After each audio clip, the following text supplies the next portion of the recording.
All right. Hello again, class and professor.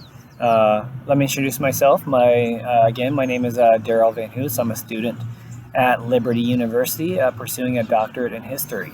If you watched my first discussion video, you may recall that I spoke about internment camps and POWs experiences. I analyzed Darren Johnson's Beyond the Front Page, American Soldiers Encountering Nazi Atrocities and Liberation in World War II, and Emily Masters' a study of the prisoner experience at the Pine Grove Iron Furnace POW camp, a World War II interrogation camp. If you recall, Darren Johnson's looked at the experience of American soldiers who liberated Axis prisoners of war. One Lieutenant William Mayberry stated, "None of us had any suspicion of what we would find there." What Darren states at the end of his dissertation is that no amount of information could prepare soldiers for what they actually witnessed, which I would have to agree with the analyzation of that. The military prepares you for one thing, to fight for your country. They do not prepare you for a humanitarian crisis. In Emily Masters' paper, she looks at the Pine Grove Furnace POW camp in Pennsylvania, which was the primary interrogation facility during World War II. She was trying to discover what a day in the life of POW at the camp was like, though her paper ended with no answer as the evidence was not sufficient. The reason I brought those two previous resources up is this week I wanted to look at some information that a lot of individuals were unaware of. Most individuals know about Americans detaining American Japanese during World War II without any evidence, right? Just suspicion. However, they were not the only ones.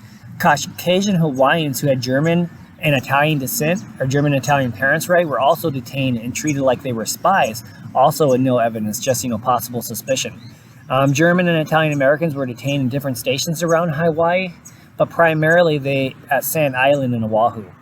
And it was quick, right? Some were detained the same day as the Pearl Harbor attacks, but most of the others were rounded up during the week to date a week later. During an interview with one of the families, a German individual named Otto recalled the following. "They took us down to the interrogation or immigration station where we were interned with about 120 other Caucasians, 93 males and 20 females. Otto, like most of the internees, was born in the United States, right? He and his family were in the internment camp for 5 months with no evidence of any wrongdoing, just possible suspicion. You would think being detained for 5 months would make an individual a little sour. But Otto and his family understood the reasons, and in their group of 93 males, one male was actually found to be a German spy, which helped detainees realize the reasons why they were being detained or being held. The unfortunate thing, the conditions of the Sand Island Detainment Center for the males were not healthy. They had no facilities, they lived in open-air tents, and they slept on dirt floors with military cots. Luckily, after a couple months, the government did build some barracks to hold the detainees. After another detainee recalled being held by the federal government, that the reason for the camps was it was cheaper to watch in the camps than to send 2 agents per group outside of the camps. Anyone of Axis power descent was detained, right? Germans, Italians, and Japanese. But every individual who was housed in the camp, no one mentioned a poor experience, at least from the articles and the interviews I could find. Comments were such as excellent treatment, the best food, to the guards were the most kind and tactful. After being released, one detainee, he said he was awfully proud of America and how they handled the camps. The author's methodology was to conduct in-person interviews only, so there was no other primary evidence presented in the reading, which could lead to some doubt. However, he interviewed several families and individuals about their experiences.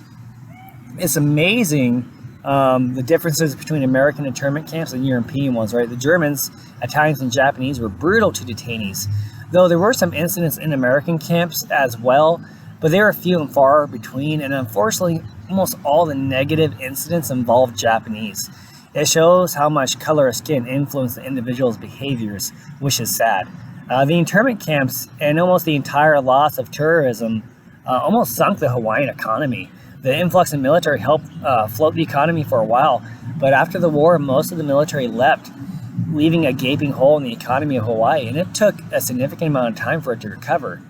I understand the reasons behind the detainment camps or internment camps, however you want to call them. However, it is unfortunate of the severe negative impact of the economy of Hawaii, and the United States really did not do anything for that territory, at least not enough to really help it through. The Hawaiians kind of had to fend for themselves.